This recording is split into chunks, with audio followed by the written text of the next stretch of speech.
Halo semuanya, kali ini saya akan membahas apa itu zaman prasejarah. Pertama-tama kita akan bahas dulu, apa sih itu definisi zaman prasejarah? Zaman prasejarah merupakan zaman di mana orang-orang pada periode tersebut belum mengenal yang namanya tulisan. Mereka belum mengenal tulisan, karena pada zaman tersebut, masyarakat hanya terdiri dari kelompok kecil. Dan kehidupan sehari-harinya hanya berburu dan meramu.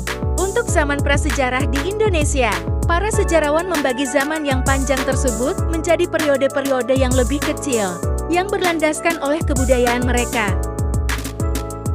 Selanjutnya saya akan bahas masuknya kebudayaan Hindu dan Buddha di Indonesia. Dan berikut penjelasannya. Untuk masuknya kebudayaan Hindu di Indonesia, yang saya ketahui ada beberapa tesis yang menjelaskan untuk masuknya kebudayaan tersebut.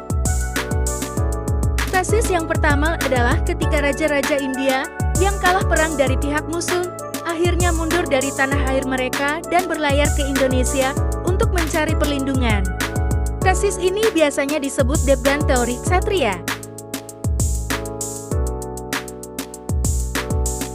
Tesis yang kedua adalah pedagang yang merupakan penyebar agama dan kebudayaan Hindu di Indonesia.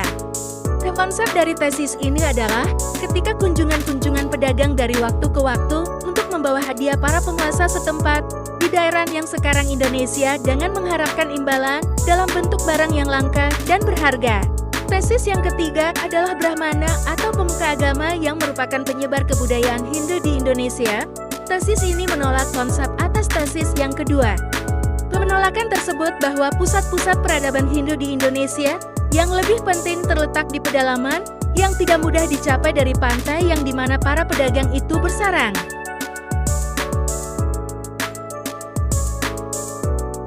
Dampak dari masuknya kebudayaan Hindu di Indonesia adalah munculnya kerajaan-kerajaan bercorak Hindu pertama di Nusantara. Salah satunya adalah Kerajaan Kutai. Kerajaan Kutai adalah salah satu kerajaan tertua di Indonesia. Kerajaan ini berdiri di Muara Kaman, di daerah aliran Sungai Mahakam, Kalimantan Timur. Keberadaan Kerajaan Kutai ini diketahui oleh prasasti yang berbentuk tiang batu. Prasasti tersebut ditemukan di Muara Kaman, tulisannya huruf Pallawa sedangkan bahasanya Sanskerta. Dan berikut merupakan kehidupan sosial masyarakat Kerajaan Kutai.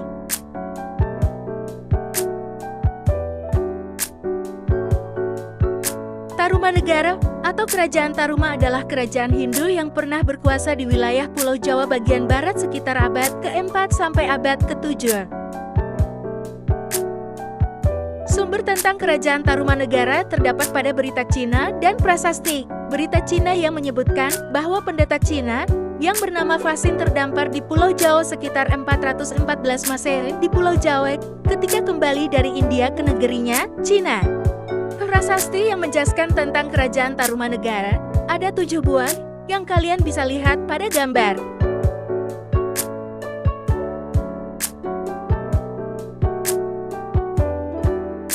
Dan berikut adalah kehidupan sosial masyarakat Kerajaan Tarumanegara.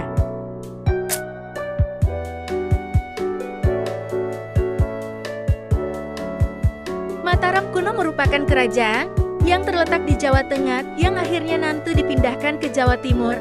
Kerajaan ini berkembang dari abad ke-8 Masehi sampai dengan abad ke-11 Masehi. Peninggalannya yang terkenal adalah keberadaan candi-candi seperti Candi Borobudur, Prambanan, Kalasan, dan Sewu.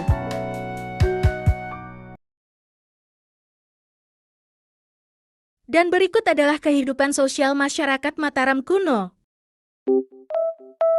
Kerajaan Sriwijaya merupakan kerajaan yang berada di Pulau Sumatera yang berdiri dari abad ke-7 Masehi hingga abad ke-11 Masehi. Perdagangan merupakan sektor terpenting bagi Kerajaan Sriwijaya. Karena kuasanya atas Selat Malaka, Sriwijaya menjadi pengendali jalur perdagangan yang menghubungkan Tiongkok dan India. Kerajaan Sriwijaya memiliki banyak peninggalan penting. Di dalamnya, peninggalannya bisa kalian lihat pada teks di video.